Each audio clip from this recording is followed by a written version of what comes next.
A Bíblia fala sobre uma raça de répteis, os serafins. Eles são mencionados no livro de Isaías. Alguns interpretam como seres de fogo, mas o entendimento correto é réptil. Nós sempre tivemos conhecimento sobre os répteis. Alguns são bons, outros ruins. Será que o fato dos répteis parecerem e terem um aspecto hostil significa que eles querem nos dominar ou então nos exterminar? Eu não sei. Nós podemos olhar pela perspectiva de que somos como gado. Os reptilianos não têm a menor intenção de nos dizimar, mas em certos aspectos somos úteis para eles da mesma forma que uma vaca é útil para o fazendeiro. Os textos religiosos falam sobre seres reptilianos cuja existência está inexoravelmente ligada à existência na Terra e da humanidade. Então, por exemplo, na Bíblia, no livro de Gênesis, há uma história sobre a serpente que tenta Eva, a primeira mulher, oferecendo-lhe o fruto proibido da árvore do conhecimento. Eva cai na conversa da serpente e come a maçã, mudando para sempre a história da humanidade, resultando na expulsão de Adão e Eva do Jardim do Éden. Uma das grandes histórias bíblicas é sobre Adão e Eva no jardim. Sabe, nós temos a imagem da cena de um belo jardim, com Adão e Eva em sua inocência, somente apreciando a Deus e um ao outro, nessa bela criação. E, de repente, entra Satanás na forma de uma serpente. E ele encontra Eva próxima a uma coisa, a uma lei que Deus deu à humanidade. De acordo com o livro do Gênesis, Deus colocou duas árvores no jardim: a árvore da vida e a árvore do conhecimento. E proibiu Adão e Eva de comer o fruto da árvore do conhecimento.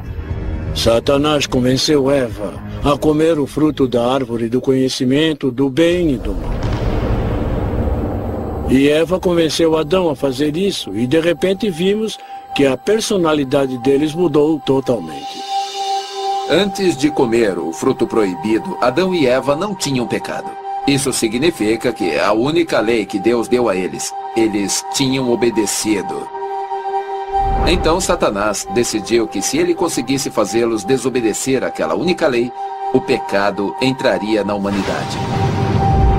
E quando Adão comeu, toda a humanidade, a partir daquele momento, passou a ser egoísta, orgulhosa e, geneticamente, passou a ter a capacidade e, na verdade, o desejo de se rebelar contra a autoridade. As pessoas se focam na história do Jardim do Éden, da Bíblia, como se ela fosse única. Olhe ao redor do mundo e você verá histórias parecidas com temas parecidos. Ela parece estar falando da criação do homem, Adão e Eva. Eu proponho, a partir das minhas pesquisas, que a história não está falando disso, está falando do ponto em que a genética humana sofreu uma alteração e uma manipulação genética. E o ser humano se tornou, naquele momento, ele próprio, um híbrido, que sofreram uma grande infusão, eu diria, que eu chamo de genética de Arconte, simbolicamente a serpente do Jardim do Éden. É possível sustentar o argumento de que a criatura que abordou Eva no Jardim do Éden pode ter sido um reptiliano. E uma proposta é que toda a ideia do Jardim do Éden não passe de uma espécie de laboratório. Um laboratório comandado por extraterrestres, no qual nós acabamos sendo criados. Se você analisar toda a história ao lado de todos os outros relatos, e se você estiver na mesma mentalidade, você vai provavelmente chegar à mesma conclusão. Fica subentendido na lenda antiga que antes de Deus ter castigado a serpente, ela tinha um caráter completamente humanoide. E que essa serpente, essa Nahash, era apenas em uma raça de seres reptilários que serviam a Deus. Quando você ouve essa história com uma perspectiva moderna, ela é incrivelmente parecida com as histórias que as pessoas descrevem dos répteis. Seres parecidos com lagartos ou seres com as feições ou semblante de uma víbora.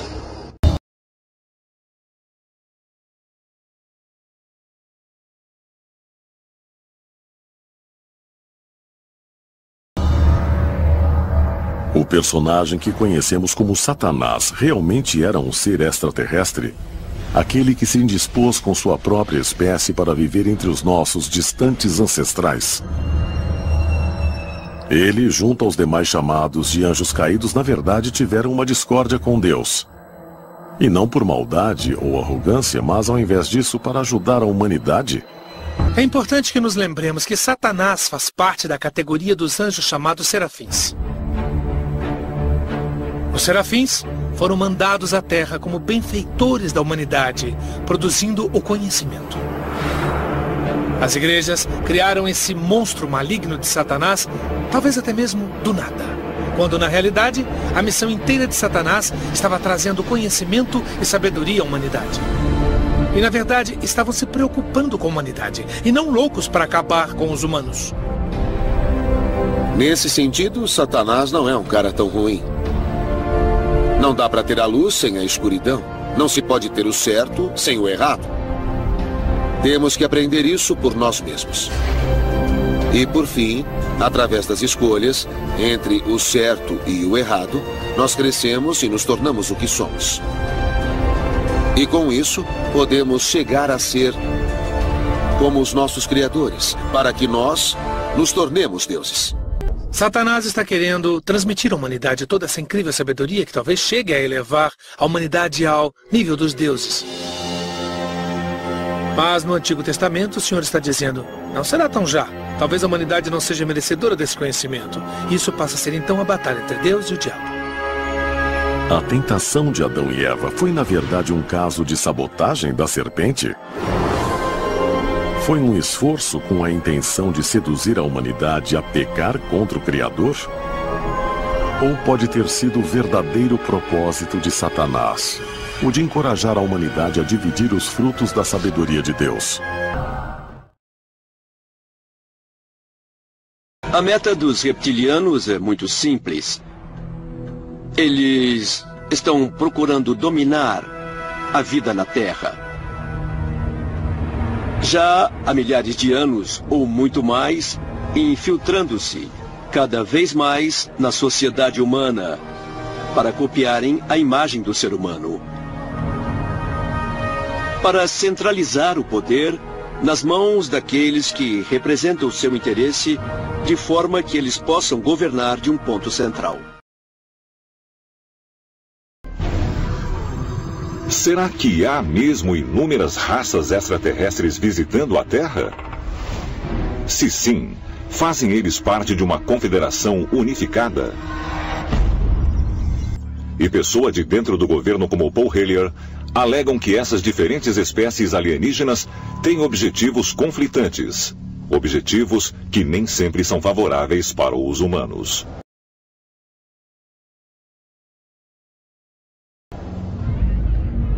Acho que existe uma situação preocupante que devemos analisar rapidamente, que é se uma ou duas dessas espécies talvez cobice o nosso território e, como resultado, talvez queiram reduzir a população humana. Será que eles estão interessados no nosso bem-estar ou no bem-estar deles? De qualquer forma, temos que descobrir antes que seja tarde. Poderiam as afirmações que seres extraterrestres estão em guerra pelo controle do planeta Terra serem verdade? Eu acho que assim como existem várias espécies aqui na Terra, existem muitas espécies lá fora. Pessoas lá dentro já disseram isso na minha cara. Que já temos relações diplomáticas com várias espécies e culturas extraterrestres. Eu sei, por exemplo, que eles têm 2 ou 3 espécies greys. Sabemos que há os louva-a-Deus e os répteis de vários tipos. Esses são os tipos principais que discutimos, porque são os que nossa mente consegue compreender. Fui informado de muitas coisas, e algumas delas são muito assustadoras e perturbadoras. OVNIs são reais. O governo dos Estados Unidos tem mantido contato com eles. Em setembro de 2005, Hellier chegou às manchetes anunciando publicamente que OVNIs existem de verdade. Mais tarde, ele declarou que não apenas uma raça alienígena visita a Terra, mas várias.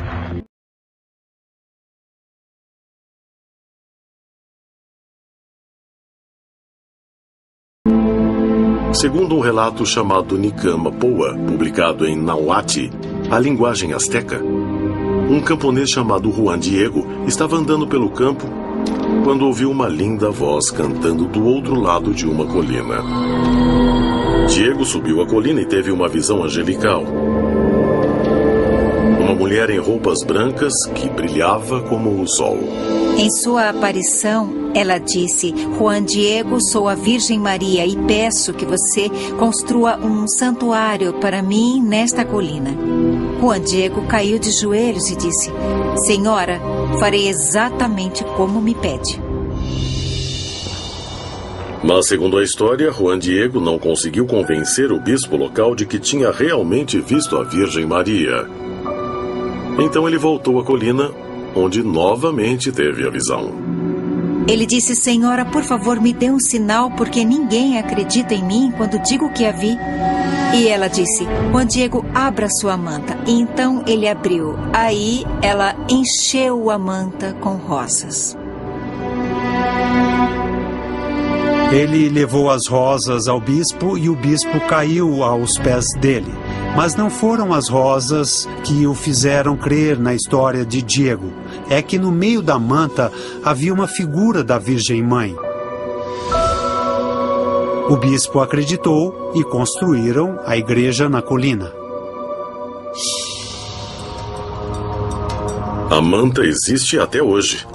E apesar do frágil tecido, sua condição ficou comprovadamente intocada, apesar dos efeitos do tempo. Você pode ir à igreja hoje e ver a manta na parede. Ela não se degradou apesar dos mais de 400 anos ali, apesar de ter havido um incêndio e de ter havido uma explosão que entortou, comprovadamente, uma cruz de ferro. Mas a manta, ao lado da cruz, ficou intacta. Seria a imagem sagrada realmente evidência de uma visita da Virgem Maria? Ou haveria outra explicação sobrenatural? Além de a manta ficar inexplicavelmente intacta por centenas de anos, quem a estudou encontrou outras qualidades inexplicáveis. A mais bizarra está nos olhos da imagem. Com largura de 7 a 8 milímetros, o que se vê dentro dos olhos é um mistério extremamente enigmático. Parece que há pessoas ou personagens na pupila dos olhos. O rosto das pessoas que estavam ali quando a manta foi marcada por Nossa Senhora de Guadalupe em 1531. Mas se Nossa Senhora de Guadalupe realmente tiver origem extraterrestre, ela veio de um reino celeste ou de outro lugar? Não só os teóricos dos antigos astronautas creem que a visão de Juan Diego foi um encontro extraterrestre, mas até membros da igreja dizem que houve algo mais do que uma experiência religiosa. Nossa Senhora de Guadalupe é decididamente uma visitante celeste. Mas, em minha opinião, o que essa história diz discorda totalmente do que diz a Bíblia. De fato, ela disse que protegeria quem a venerasse naquela igreja. Isso significaria endeusar Maria, quando a Bíblia é muito clara. Só Deus pode proteger a quem o serve. Então, qualquer ser extraterrestre que peça veneração ou respeito não pode ser um anjo de Deus. Juan Diego pode ter testemunhado não só uma aparição, mas de fato viu um extraterrestre vivo, que veio por algum tipo de tecnologia avançada e cuja missão era incutir fé espiritual e anseio pelo divino.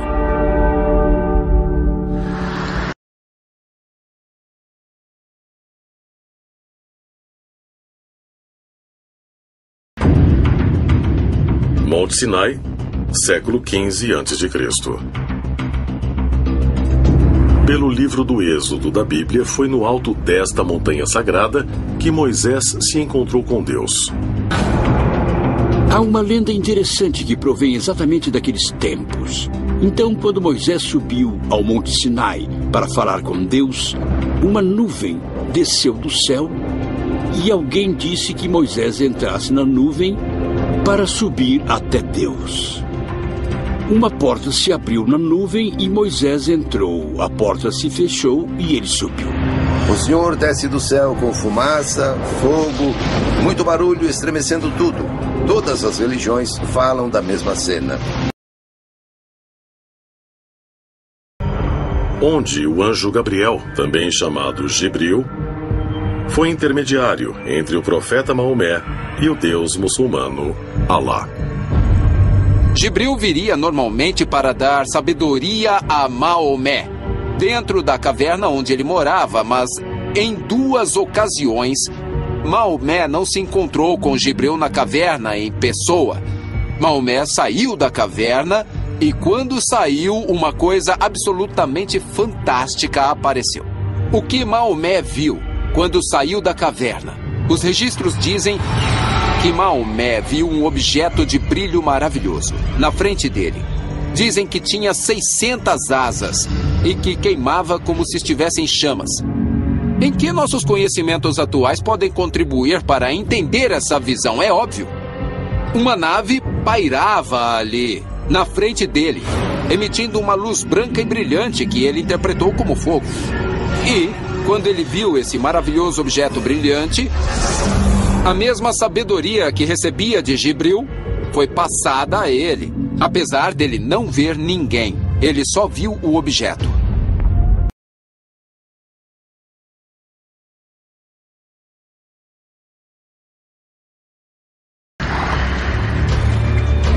Pode ser que algumas das visões religiosas mais significantes da história tenham sido produzidas, na verdade, por alienígenas em missão secreta.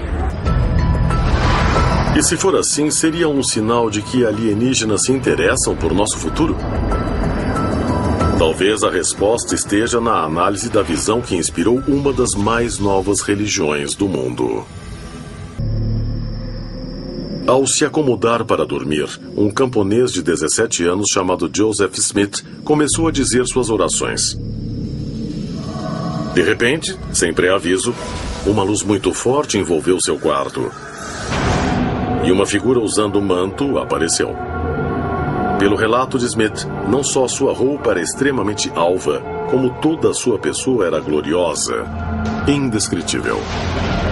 Falando do centro da luz, o anjo, cujo nome era Moroni, mandou Smith procurar vários textos sagrados escondidos em uma árvore. Quando localizou a árvore, Joseph cavou e de fato achou os textos. Mas eles estavam numa linguagem que ele não entendia. Em uma segunda visitação, Moroni disse a Joseph Smith onde ele poderia achar o que ele às vezes chamou de dispositivo, algo que permitiria ler os textos.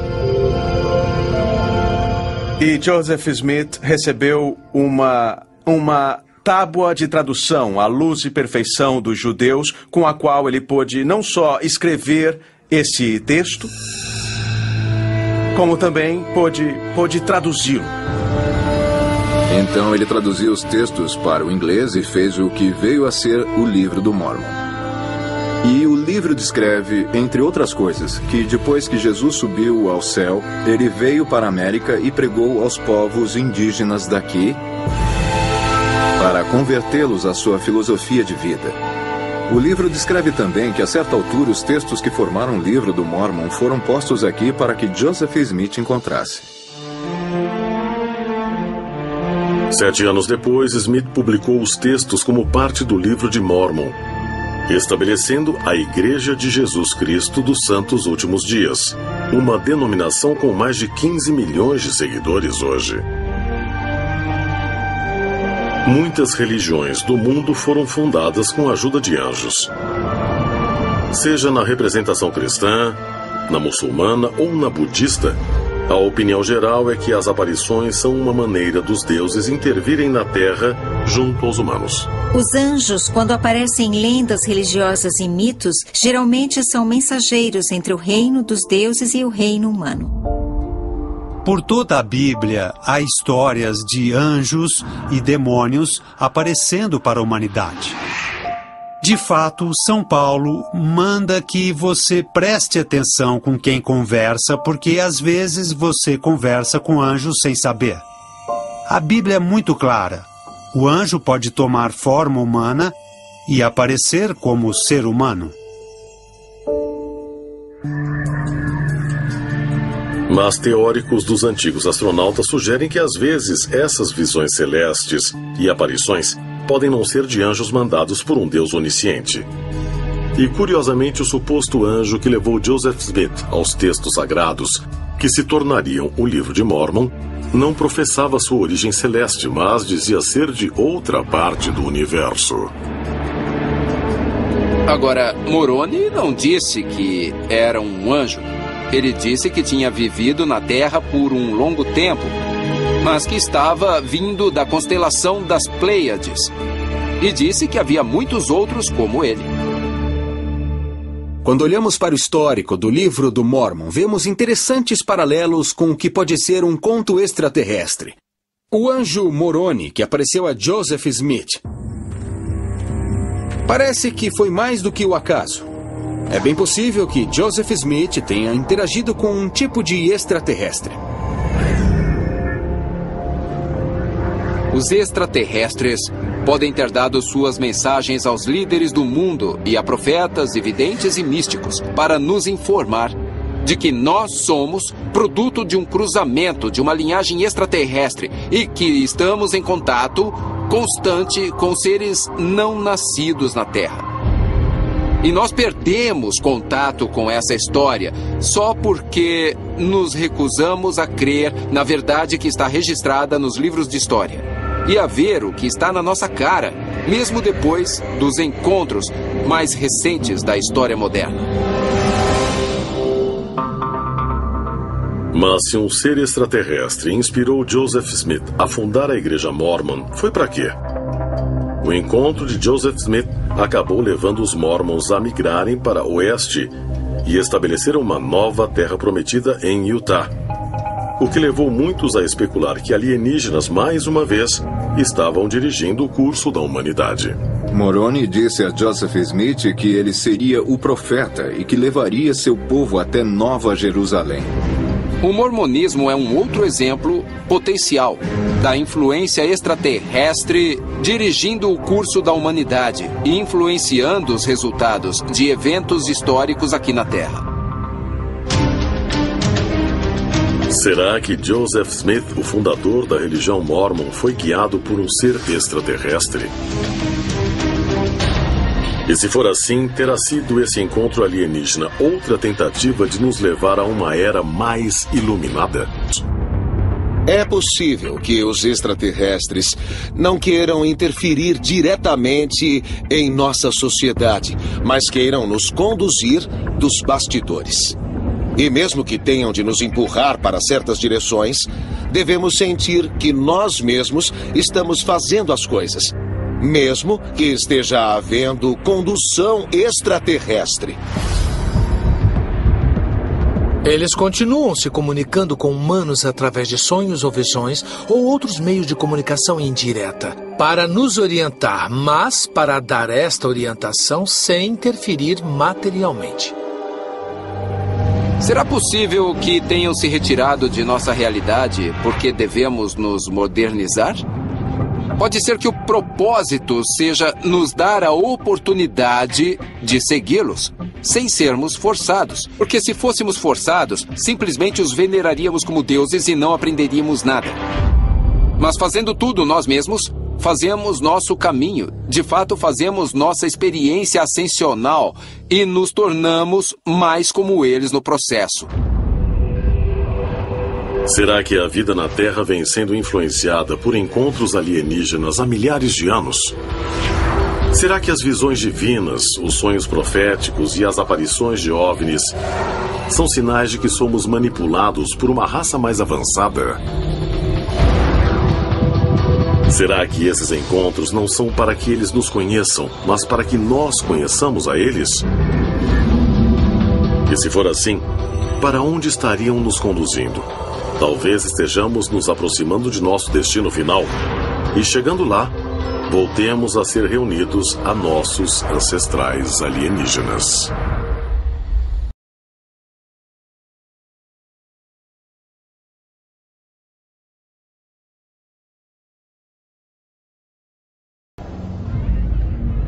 Acho que existe uma situação preocupante que devemos analisar rapidamente, que é se uma ou duas dessas espécies talvez cobisse o nosso território e, como resultado, talvez queiram reduzir a população humana.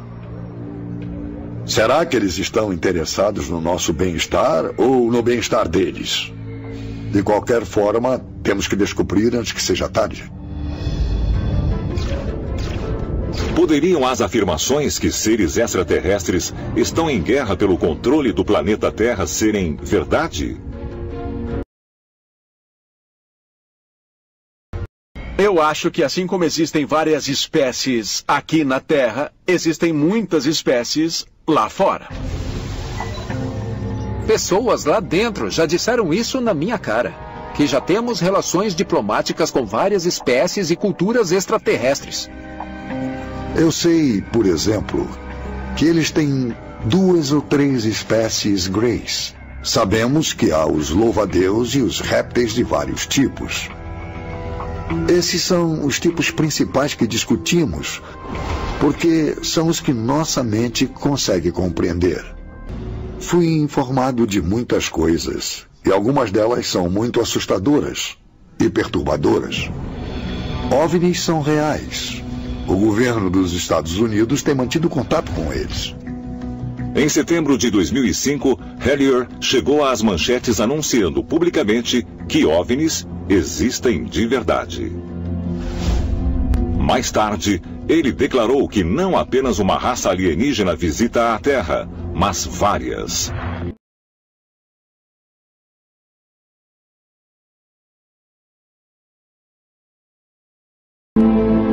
Segundo um relato chamado Nicama Poa, publicado em Nahuatl, a linguagem asteca, certo sem o errado. Temos que aprender isso por nós mesmos. E por fim, através das escolhas entre o certo e o errado, nós crescemos e nos tornamos o que somos. E com isso, podemos chegar a ser como os nossos criadores, para que nós nos tornemos deuses.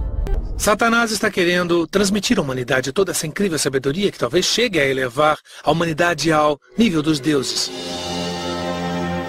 Mas no Antigo Testamento o Senhor está dizendo, não será tão já. Talvez a humanidade não seja merecedora desse conhecimento. Isso passa a ser então a batalha entre Deus e o diabo. A tentação de Adão e Eva foi na verdade um caso de sabotagem da serpente? Foi um esforço com a intenção de seduzir a humanidade a pecar contra o Criador? Ou pode ter sido o verdadeiro propósito de Satanás, o de encorajar a humanidade a dividir os frutos da sabedoria de Deus? A meta dos reptilianos é muito simples. Eles estão procurando dominar a vida na Terra. Já há milhares de anos, ou muito mais, infiltrando-se cada vez mais na sociedade humana para copiarem a imagem do ser humano. Para centralizar o poder nas mãos daqueles que representam o seu interesse de forma que eles possam governar de um ponto central. Será que há mesmo inúmeras raças extraterrestres visitando a Terra? Se sim, fazem eles parte de uma confederação unificada? E pessoa de dentro do governo como Paul Hellyer alegam que essas diferentes espécies alienígenas têm objetivos conflitantes. Objetivos que nem sempre são favoráveis para os humanos.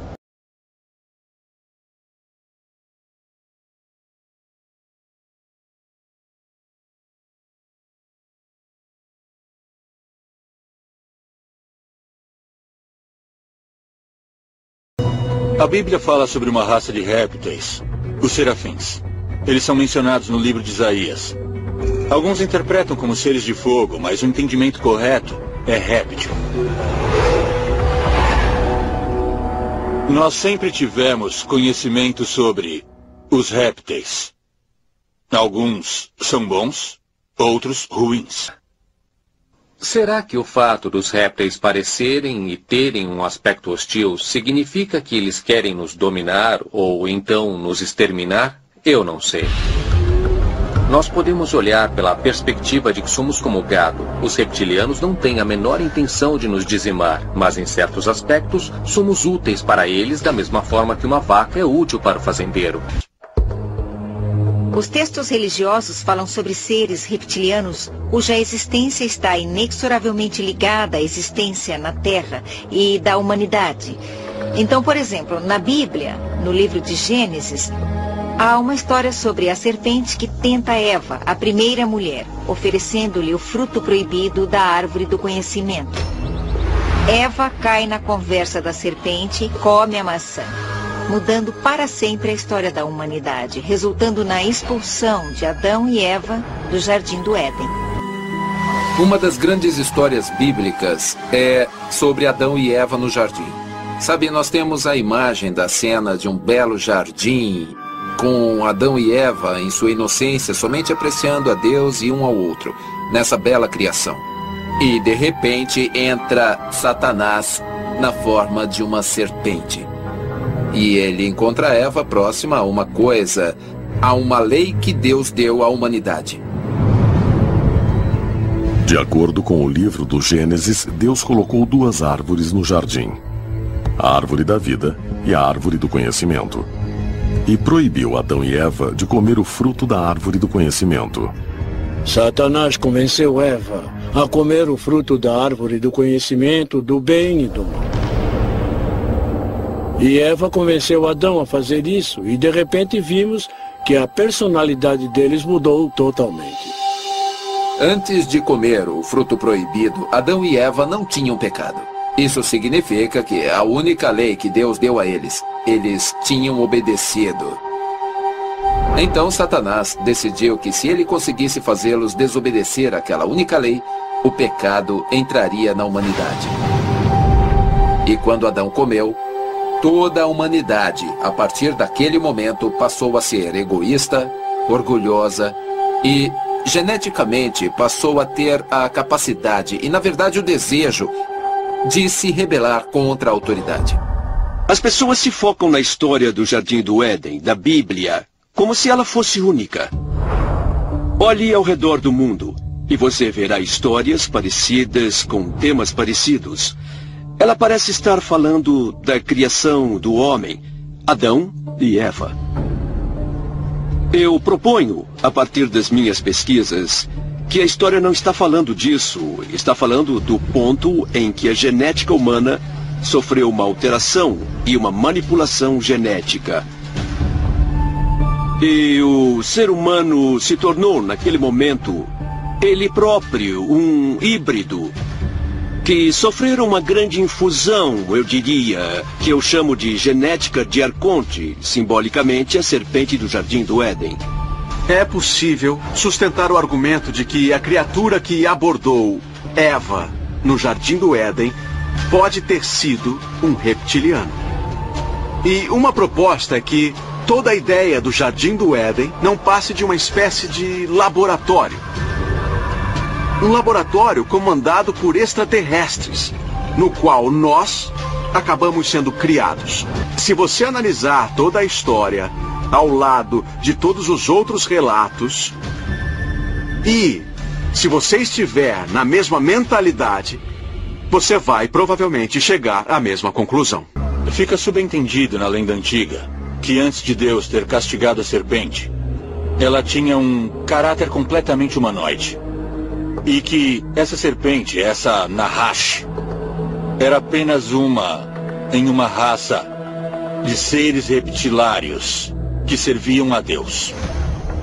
Quando você ouve essa história com uma perspectiva moderna, ela é incrivelmente parecida com as histórias que as pessoas descrevem dos répteis.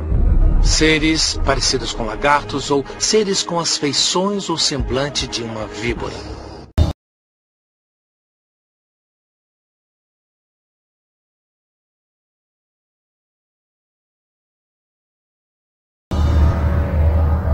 O personagem que conhecemos como Satanás realmente era um ser extraterrestre?